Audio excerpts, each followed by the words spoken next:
Perkenalkan, saya Gilberto Aldorino dari kelompok 4 dan ketiga rekan saya. Perkenalkan, nama saya Jeremy Ken. Perkenalkan, nama saya Labilati Natasha. Perkenalkan, nama saya Diavana Junior. Pada kesempatan kali ini kami akan membahas salah satu ikon kota Semarang yang sudah ada sejak zaman era kolonial Belanda, yaitu Lawang Sewu.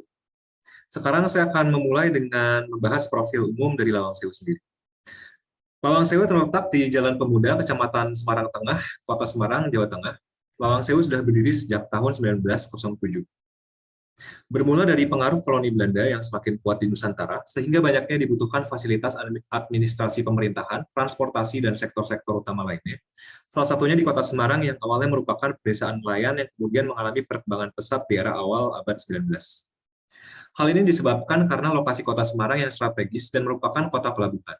Saat itu Belanda membutuhkan sebuah kantor pusat baru untuk salah satu sentra dari perkeretaapian di Pulau Jawa. Lalu dibangun oleh sebuah firma perkeretaapian swasta Belanda bernama Nederland Indische Spoorwegmaatschappij atau yang lebih dikenal dengan NIS. NIS berhasil mendapatkan lahan sebesar 18.232 meter persegi di daerah Bojongweg, yang saat ini dikenal dengan Jalan Pemuda pada tahun 1863. Kantor pusat yang baru dibangun atas dasar permintaan masif akan sarana publik dan perumahan. Permintaan tersebut merupakan akibat dari desentralisasi administrasi Belanda dan pertumbuhan sektor usaha swasta. Lokasi kantor baru NIS dianggap strategis karena berada di kawasan suburban yang memiliki akses dekat dengan rumah bupati dan dilewati oleh jalur kereta Semarang-Kendal. Tempatnya berada di berhadapan langsung dengan Wilhelmina Plain yang sekarang lebih dikenal dengan kawasan Tugu Muda. Setelah itu terdapat 3 tokoh asal Amsterdam yang ditunjuk untuk melanjutkan proyek ini. Pemerintah Belanda menunjuk Prof. J. Klinghammer, B.J. Undak, dan asistennya C.G. Citroen. Proyek pembangunan Lawang Sewu sendiri dilakukan dari 24 Februari 1904 hingga selesai pada Juli 1907. Rumah penjaga dan bangunan percetakan menjadi rumah pertama yang dibangun, disusul dengan pembangunan gedung A sebagai bangunan utama, disusul dengan gedung C.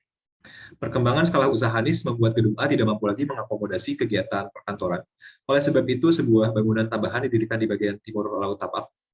Pembangunan memakan waktu sekitar 2 tahun, dimulai pada tahun 1916 hingga 1918. Setelahnya, gedung ini namanya Gedung B, bersamaan dengan Gedung B juga dibangun Gedung D dan E, yang rampung di saat yang bersamaan. Pada Lawang Sewu terdapat 5 gedung. Gedung A merupakan gedung memiliki konfigurasi massa L dengan luas 5.473,28 meter persegi. Pintu masuk pada gedung A memiliki kanopi dengan konstruksi 3 busur. Kemudian, gedung ini juga memiliki fasad yang ikonik karena adanya menara kembar dan gavel yang menandai pintu masuk utama gedung A. Selanjutnya adalah gedung B, yang merupakan gedung dengan luas 4.145,21 meter persegi dan merupakan hasil perluasan dari gedung A Lawang Sewu dengan struktur berupa 2 lantai dan 1 lantai ruang atap. Gedung B terletak di sisi utara dari gedung A dan memiliki bentuk memanjang dari timur ke barat. Gedung B dibangun dengan konstruksi beton berulang dan rangka atap dari kayu jati. Gedung ini menggunakan prinsip irama perulangan dengan acuan pada gedung A. Lalu selanjutnya adalah gedung C. Gedung ini merupakan salah satu gedung yang pertama kali dibangun di kompleks Lawang Sewu. Gedung ini memiliki luas 342 meter persegi dengan dimensi panjang 17 meter, lebar 10 meter, dan tinggi 11 meter. Gedung ini berfungsi sebagai tempat percetakan tiket dan jadwal kereta api NISL. Gedung ini memiliki 2 lantai dengan atap berbentuk prisma trapesium dengan ekstensi berupa 5 terpancung dengan sisi dari prisma trapesium. Lalu, selanjutnya adalah gedung D. Gedung ini merupakan bangunan 1 lantai beratap limas dengan dimensi panjang 15,8 meter dan lebar 6,25 meter. Gedung ini memiliki luas 197 meter persegi. Gedung D disangga oleh 6 tiang dengan berbentuk kepala berupa zigurat terbalik. Yang terakhir dari gedung Lawang Sewu yaitu gedung E. Gedung yang terletak di antara gedung A dan B ini memiliki luas sebesar 135 meter persegi dengan massa bangunan berbentuk balok, atap berbentuk pelana, dan penutup atap berbahan genteng, serta pintu dan jendela pada gedung ini memiliki jalusi berupa kayu. Dan berikut merupakan konsep perancangan dari objek Lawang Sewu, Semarang. Perancangan pada Lawang Sewu mengacu pada prinsip desain dari langgam arsitektur transisi atau peralihan. Gaya arsitektur ini merupakan gaya yang muncul sebagai respons atas perkembangan langgam arsitektur dari berbagai gaya klasik menuju modern di Eropa, terutama Belanda. Oleh karenanya, ada berbagai perubahan ornamen yang diterapkan pada bangunan Lawang Sewu, seperti diterapkannya kembali gavel pada fasad bangunan, serta tower atau menara sebagai penanda pemegang hierarki tertinggi pada tatanan spasial komplek bangunan. Usaha-usaha untuk menghilangkan unsur-unsur klasikal pada arsitektur masa Yunani dan Romawi seperti hilangnya bentuk kolom dengan ornamen-ornamen menjadi salah satu ciri khas dari aliran arsitektur peralihan yang juga diterapkan pada Lawang Sewu. Kemudian, detail pada bangunan Lawang Sewu juga menerapkan unsur-unsur gaya Art Deco sebagai salah satu poin estetika dari langgam Industrial Empire dan arsitektur transisi. Selanjutnya, Lawang Sewu juga memperhatikan kondisi iklim di sekitar lahan tersebut, yang mana kota Semarang sendiri identik dengan kondisi cuaca yang cenderung panas dan lembab karena berada dekat dengan pesisir laut. Berbagai tanggapan terhadap iklim diaplikasikan baik pada tata ruang maupun ornamen fasad bangunan, di antaranya penggunaan selasar pada bagian depan dan belakang guna melindungi bangunan dari paparan sinar matahari dan sebagai saluran udara untuk menyejukkan ruangan di sekitar selasar. Kemudian ada penggunaan kabel pada gedung A dan gedung B sebagai ventilasi udara pada bagian atas kedua bangunan, woven leak atau bukaan pada atap sebagai bukaan pencahayaan dan ventilasi ruangan, pintu dan jendela yang relatif besar sebagai sumber pencahayaan dan sirkulasi maksimal dalam gedung. Berikutnya adalah karakteristik bentuk dan ruang dari Lawang Sewu.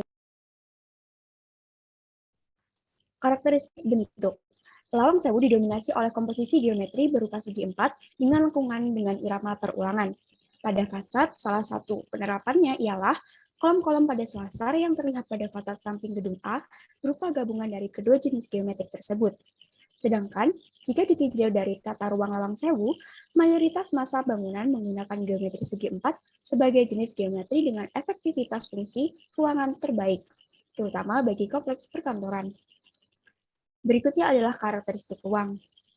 Konfigurasi pada Lawang Sewu menunjukkan pola ruang hierarki dan fungsi yang memberikan aksesibilitas yang baik dalam menghubungkan setiap ruangannya.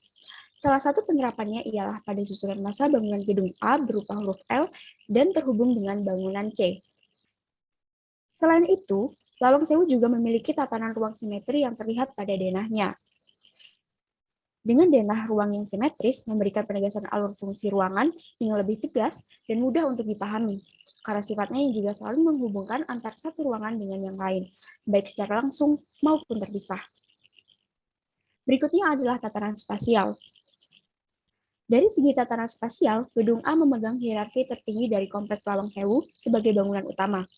Hal ini dapat terlihat dari penegasan strata spasial melalui ornamen-ornamen seperti menara kembar, gavel, dan dormer.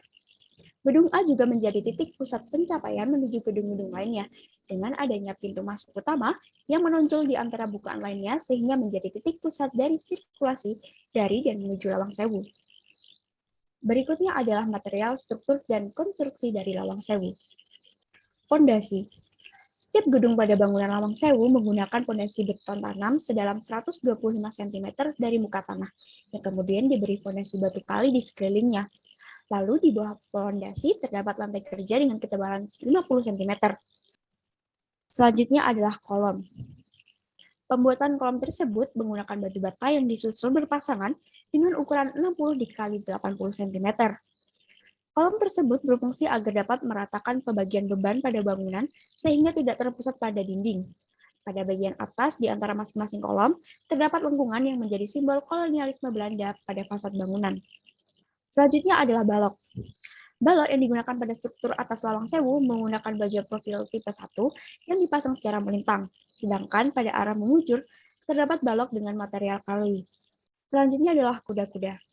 Kuda-kuda yang digunakan pada struktur Lawang Sewu terbagi menjadi dua jenis, yaitu kuda-kuda baja dan kuda-kuda kayu, yang mana pada gedung dengan massa bangunan berbentuk L menggunakan kuda-kuda dari baja, sedangkan gedung dengan massa bangunan memanjang menggunakan kuda-kuda dari kayu, model kuda-kuda gantung.